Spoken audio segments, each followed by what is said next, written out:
You know, we all love being in the outdoors here in Maine, and our tradition here at Made in Maine is to start each season with a show that deals with businesses that work right alongside Mother Nature in the outdoors. This year, our 17th is no exception. We're calling this episode Al Fresco. Now, I'm going to be visiting with Maine Sailing Partners here in Yarmouth. They're the biggest sail makers in the state. Everything from cruising rags to racing foils and everything in between. And we'll learn more. But first of all, I'm going to send you off to a place where there's just a little bit of excitement, a place where the water is always white and the adrenaline runs as fast as the current. It's whitewater kayaking with Maine Kayak in Unity. Are we filming yet? Oh, I'm sorry, yeah. Oh, okay, I'm sorry.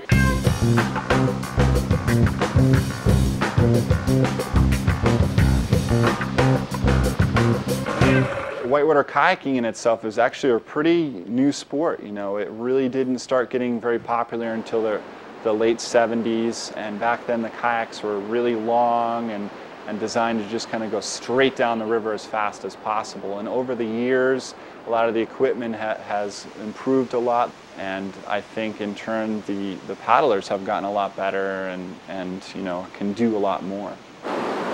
For me, I think one of the biggest draws to whitewater is just the thrill of paddling new rivers. It gives you a great opportunity to get outdoors and enjoy the environment, and also, you know, you learn a lot of really valuable skills, and it's definitely great. And I actually started out in inflatable kayaks, you know, that are actually like sit-on tops almost. And then my father bought me my first racing kayak, and the rest is downhill from there. Alva's love of whitewater prompted him to launch Maine Kayak in 2001. And he spent most of his life on the river honing his paddling skills. Maine Kayak owes a lot of its success to the North Country Rivers Rafting Company. Alva uses its facilities as his base of operations for whitewater kayaking clients. But the business actually began from a class assignment while Alva was a student at Unity College. This is also where he met his partner, Kelly O'Brien. One of the hardest things about owning a kayaking company is letting people know that this isn't a sport that is solely for young, healthy, fit men. Women actually tend to jump higher on the learning curve earlier than men do. I think what that has a lot to do with are two things, one of which is that men do tend to have more upper body strength, but as a result, they also tend to rely on that. Whereas women tend to use more of all of their muscle groups, their core, they pay more attention to the boater's box, and they rely more on finesse. And that really helps them kind of elevate along that learning curve earlier. The other thing is that women are very good at the hip snap. So when you're learning how to roll, women really can get that hip snap down very quickly, and it kind of just, again, brings them up higher up on the learning curve.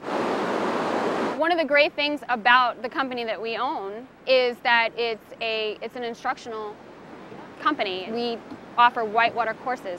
There is nothing more satisfying than bringing people out here and teaching them how to do this. We really try to teach people the roll as early as possible because it's one of the key components to kayaking. Essentially the roll, you want to break it up into 3 steps. So you have your step 1, which is your setup. Step 2 is your sweep. And then hip snap is your step 3. When I first learned how to kayak, no one ever really taught me how to kayak. You know, I just kind of learned on my own. Having the proper instruction and the proper equipment, you know, when you first start paddling really, really helps.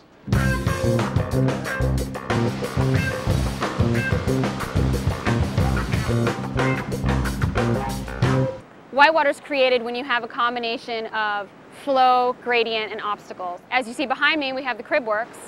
The CFS, I think, is about running, the phone said 2,200. I think there's a little runoff from the rain and the streams today, so it's probably about 2,500 or 2,600 CFS, cubic feet per second. You can see final chute, which is the big, large drop right behind me. That would represent both obstacle and gradient.